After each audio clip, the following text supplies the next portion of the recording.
Hi, guys. Thank you for tuning in to Finding Success with Steve and Franco. We've got an amazing guest today. I'm really happy to have Marcia Hull from the Mattie Kellly Arts Foundation. Marcia, thank you very much for being here with us. Thank you, Stephen. I'm so glad that you've invited me and this opportunity to share a little of my story. Yeah, absolutely. We're blessed to have Marcia today. Marcia is it's a special time, as I told you, to have you here. End of the year, great story to talk about Mattie Kellly. End of a legacy and an era with you to hear more about, and looking forward. But I guess just to kind of jump into it, we were talking already and talking about a lot of different things. But the first topic I want to talk about with you today is, I guess, let's start with the basic stuff, which is Mattie Kellly, your tenure as CEO. We talked specifically that there are really three things that hit me as I was kind of preparing for the podcast to talk about Mattie Kellly. The first two I'll just mention quickly, which are obviously the one driving factor of it is the art and culture is the fabric of our community. It's critical to how we evolve and so forth. You guys provide tremendous outlets for our artists, both local and those that we bring in from outside for performing in visual arts in the form of concerts, festivals, exhibits, as we all know, right? And but the thing you mentioned to me that I want to, I guess, dig into and is find out more about the community outreach and the purposes that really you mentioned to me matter a lot to you and Mattie Kellly. Tell us about the community outreach. Well, the late Mattie Kellly was the destined matriarch of this community, and her legacy was to provide educational opportunities for those that lack access to the arts. And so, we, for the last 25 years, have been providing these wonderful outreach initiatives that are serving diverse populations. I was given such a great privilege growing up, and my parents taking me to Broadway and going to a museum, a fine art museum, and going to see, the Lincoln Center and ballet. But, when you live more in a rural area, those children in our community don't get those same experiences. Right. So we try to bridge that gap. We have a program called Arts for All Abilities, so it's capability over disability. Okay. And this is really the heartbeat of our mission of building the foundation of art and culture in our community, is through these interactive experiences. It may be live theater with the Atlantic Coast Theater that we bring in, going to at-risk youth. We may take it to the Boys and Girls Club. We do K through 12, but primarily the elementary and middle school students, where they don't have any art in their curriculum. Right. I believe you have to work the right side as well as the left side of the brain. Right. And it brings helps with their academic scoring. But one of the ones that really speaks to me a lot is our special needs for children and adults. Right. And Melanie Moore is our education director, and I gave her a blank canvas. And I said, when she came aboard almost 6 years ago, I want you to, go out and find out where the biggest need is. And we want to supply that. This is not an after-school program. It's very customized and crafted to help those populations. When you go and have like Hands-On with Zig. It's a drumming experience, and he travels the world. He's from Tennessee, from Nashville, and we bring him in for a one-week residency. So we're investing $10,000 to $15,000 for a one-week residency to go to these schools or go to where we can impact them, like at Emerald Coast Autism Center. Wow. And the therapist can record their behavior. So we're not therapists, we're art facilitators. Right. So we're raising funds that we make profits off of our signature events, like Concerts in the Village and the Festival of the Arts, our Ruth's Chris event we just did. Right. All those fundraisers are going back to help fund these outreach programs. And we brought in Dwayne Zott from Kalamazoo, Michigan. He had grown up with foster children and siblings that were handicapped, profoundly handicapped. Right. So he invented an adaptive tool through a Rockefeller Foundation and a National Endowment of the Arts to build the first ever handicap wheelchair. Wow. And that was a painting wheelchair. And so we brought Emerald Coast Autism Center down, and we did this printmaking. It allows everyone to be a part of it. And when you have a child with autism that looks up at you and makes eye contact with you and says, "This is the best day ever," Wow. you go, "This is what we do best." That's powerful. That's really powerful. But that's the message that most people don't know, because these aren't open to the public. We're doing these things behind the scenes, but they can benefit it. It's like the Warrior Arts Initiative. You know, we live in a very strong military community, and for those families that are suffering with visible and invisible injuries, we can bring in Melanie, who's certified in Zentangle drawing, that is bringing that calmness. I know she hosts Beachworks here. Yeah. Is great for us to have space that we can bring those veterans, and whether they're active duty or they're retired military. Yeah, no, it's been great. I mean, and I mentioned that to you earlier before we started. We've actually had a little bit of chance to kind of behind the scenes to see this stuff, and it is honestly, folks, it's exceptional what you guys do in that community outreach that people don't see. There's a number of things, these initiatives that go on all the time, and I can't tell to the audience how important it is to support Mattie Kelley and the Arts Foundation through the events, through the concert series, through the festivals and the exhibits, because that money does really go to some very special causes that make a difference. And again, I go back to that's a big part of what will foster the growth of Destin. Art and culture is a big part of that, and very important in there. I want to kind of chime into a couple things. Before I jump into some of the personal accomplishment stuff, I do want to ask you this, as I was telling you earlier. Just as a person in Destin the last few years, just quickly tell us the concerts, how you decided to come up with the concerts in the village. How did that even come about? And the festival, and just a few of those events that everybody knows about that may not know how it all started and how this has evolved. Well, I actually went to Mattie Kelley Arts Foundation hosted the World Wine Tour. Okay. It was a black tie back in those days. Right. Black tie, and it was done at Kelley Plantation. And I actually was invited by the late I considered her the first lady of Destin, Mrs. Patricia McElroy. Okay. And she invited my husband and I to attend the World Wine Tour. And I don't know if it was the great wine, Stephen, that I was drinking, but I said, "Are they looking for a director?" And 3 days later, I had an interview with one of my former boss, John Forrester, when I was in banking. Right. And so I had an interview with 17 board members. Talk about intimidation. Yeah, right. But I got on that elevator and I said, "I think I nailed it." And, I was 45 years old. Wow. And so, it was, that's when it all began. And they were doing concerts on a Sunday afternoon. And I said, people like to golf, they like to boat, Right. fish. I said, we need to move it to a Thursday night and get the business community involved. Yeah. So that is where it evolved. We started in humble beginnings at the Kelley Plantation Outdoor Theater. Right. It's right there behind Longhorns. Yes, yeah. Where it used to be woods, and we had like 200 people that came. Well, now we've evolved to the Mattie Kelley Cultural Arts Village, which is the permanent home of the Festival of the Arts and also the concerts in the village. The Festival of the Arts started with a handful of artists, maybe 30 artists, on unpaved roads in front of Kelley Plantation. I don't think there had been one home built. Oh, wow. And Greg Barnhill was the lead performing artist, and, you've certainly seen his career take off. But now today we have normally 100 artists and 6 musical acts, and artists from all over the walks of life and from all points of even Europe we've had. But you made something clear earlier that we are also providing a venue for visual and performing artists.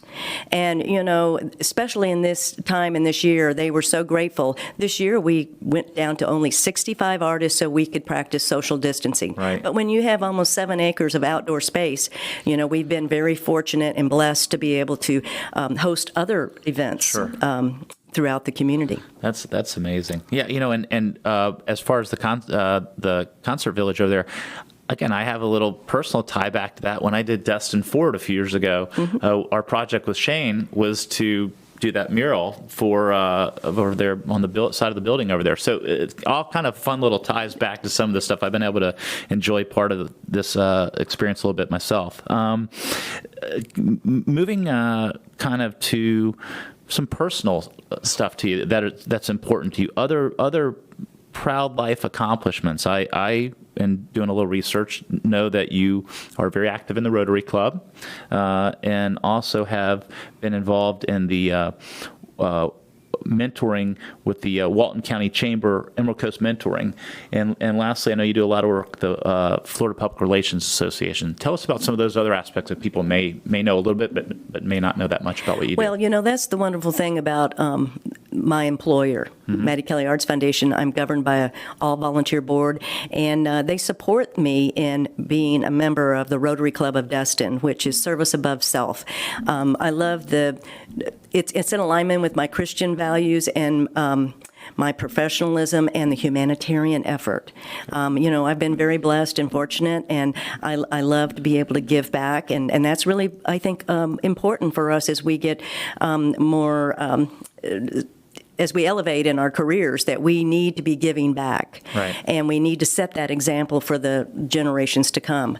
But, I love Rotary, and the mentoring program with Walton County Chamber of Commerce has been so, I think I've 6 of them, I believe I have, and I've mentored, and I've specifically asked for young professionals because I want to instill in them to start saving now, whether it's $100 a paycheck or whatever, to build up, for your retirement.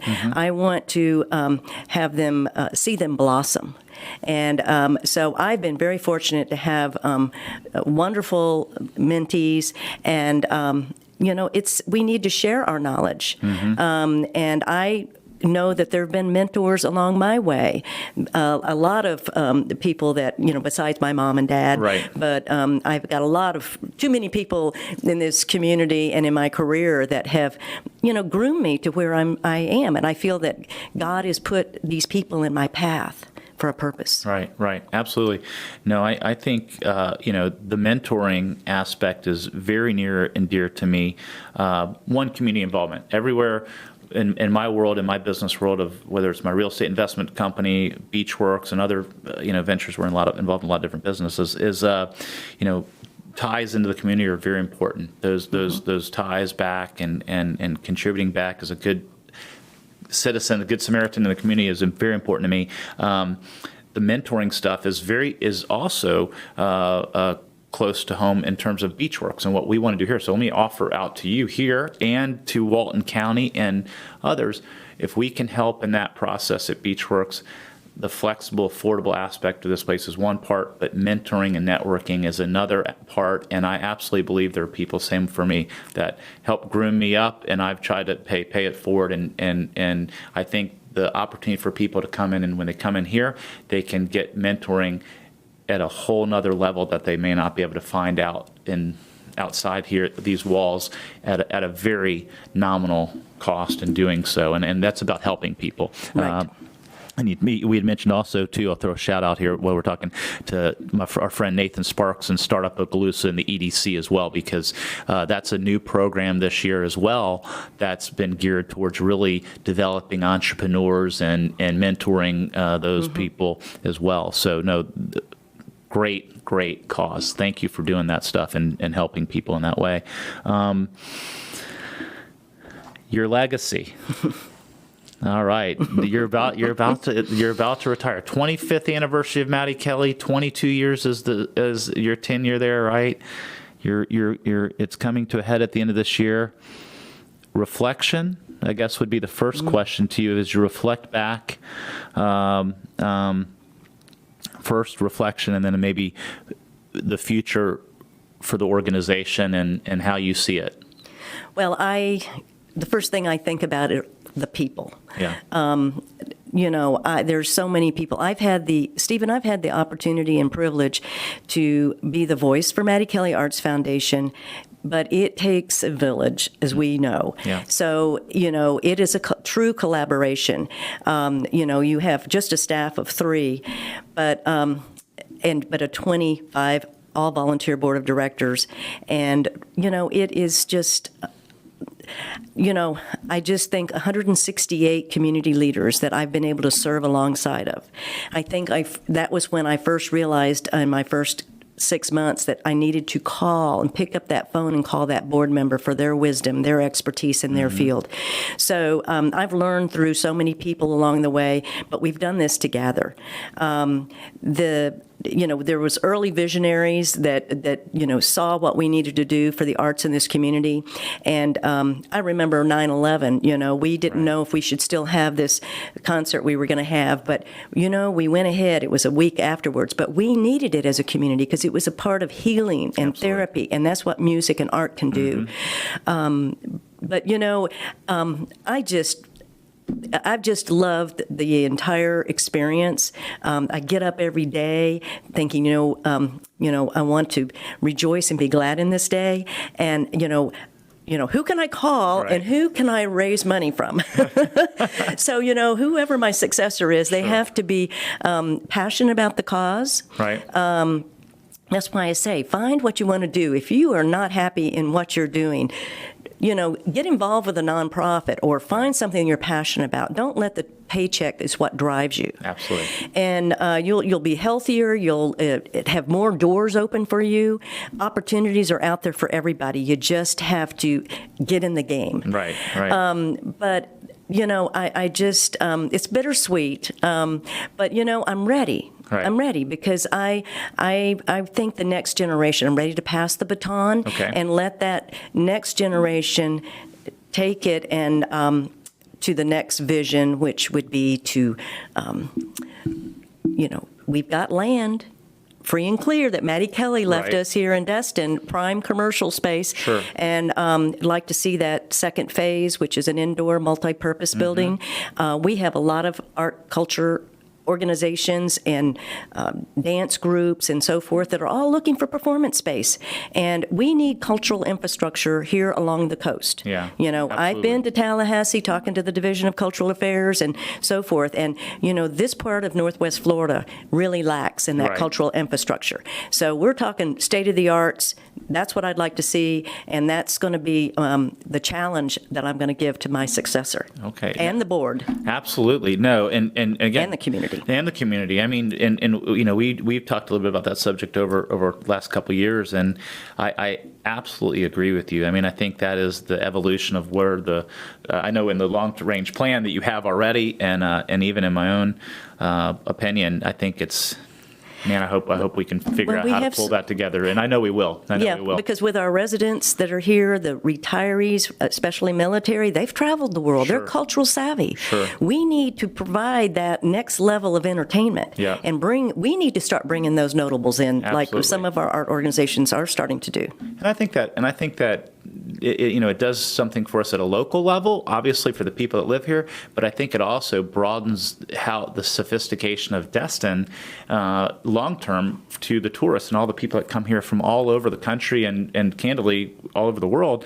And, it's the distinguishing factor when I look as a real estate developer, if I put that hat on, if I look at, how do you distinguish and how does Destin evolve compared to, say, South Walton or 30A and some things? Well, there are attributes of what we have. We have the harbor. We have different things that you don't get on 30A, but art and culture is in the growth of what you're talking about with that, with the foundation. will separate us from the rest of the Emerald Coast too here in Destin and what we offer too. I mean, I really think Right. it's special. And because it not just separates us, it makes us the epicenter for it, I should say. Yes, the arts are definitely evolving. That is just, what do you do beyond the beach? Yeah. And, and we're not doing it just for the visitors. We want to do it for our residents. Right. And, we have so many of the big city amenities, as Destin Chamber CEO Shane Moody would say. Yeah. But we need to step it up a notch, but we need that infrastructure. And if I'm going to still be in the community, and I'm going to still be supporting and encouraging and challenging Mattie Kellly Arts Foundation to realize Mattie's dream. Absolutely, absolutely. And to the extent that we can help here, I can help, I think some of the interesting things that I've tried to figure out last few years is how to connect the dots between all the, you've got a wealth of successful people that come down to the coast to vacation, from all over, from Texas to Georgia and everywhere in between up into the Midwest. And I'm from Atlanta, as you know, and I look at that, there's so many resources that we can tap into, not only in our community, but outside of people that are familiar with our community. They come down here on vacation once or twice a year. They come in for years, that kind of stuff. And I think the ability to connect those dots and continue to do that will also help foster that, and add that level of sophistication and culture. Looking at, I guess on a personal level now, for you, your interest, your focus moving forward, as you move beyond Mattie Kelley, what's next in your life? What's going to happen for Marsha? Well, everyone says that my shoes are big to fill, and I said, Right. I'm not leaving my shoes behind. And everybody's replaceable. It's the work ethic and the skill set and having passionate for the cause. So I have a bucket list. I'm not going to be sitting around as a couch potato. Right. I'm going to do some things that are going to be for Marsha's soul. Sure. Mattie Kelley's been my heart and soul, and it still will be. But I can go out and volunteer for some other nonprofits. I can pick and choose if I want to go help my friend at Habitat for Humanity, Teresa, out in Martin County, or I can, go help children in crisis, or, I just can pick and choose those things. I want to travel. I want to go on a mission trip. I'm going to continue to be a Rotarian because I believe in that mission. It's very rewarding. I may take up a paintbrush. Oh, yeah. Somebody said I needed to it. take a drawing or sketching class before I ever pick up a paintbrush. I am going to take a pottery class at the J. Leon Gallery. I'm going to travel. I may wait a little bit for that mission trip till 2022, but I don't know. I'm not making any commitments for 2021. I want to spend time with my family. Sure. My husband's retired, waiting on me. Right. So I might get back on my paddleboard, go fishing, go hunting, just living life to the fullest. That's amazing. Yeah, what a great. Yeah, I'll tell you what, it's a great way to kind of take look at the next stage of life, going into the sunset of this phase, and I couldn't be happier for you. I guess kind of wrapping it up, I would just say these things. I mean, we've had a really interesting conversation because we've just kind of tie it together to find out about your tenure as CEO as it comes to head, your life accomplishments, your legacy, your interest moving forward. Wow, what a benefit to hear for our viewers and listeners. To hear hear you share your story. It's really been amazing. I could not think of a better person to interview, as I've told you, at this time to finish 2020 on a positive note and heading into the holidays. We just wish you the very best of everything, and thank you for everything you've done for this community. I don't think enough people can thank you for what you've contributed. Well, and we wish you the best luck, and we look forward to the next stage of whatever that means for all of us. Like my father, who passed away recently, said, just find the good in everybody. Yeah. And as we go into this holiday season, pay for lunch at somebody at Panera Bread. I did that the other day because somebody did it to me. Yeah. Go help with the food for thought, crop drop. There's so many opportunities that you can do things like that to give back to your community that is just an investment of your time. Absolutely. Absolutely. I love it. Well, listen. Thank you. Great to have you. We'll talk to you. Thank you. Check out. See you next time.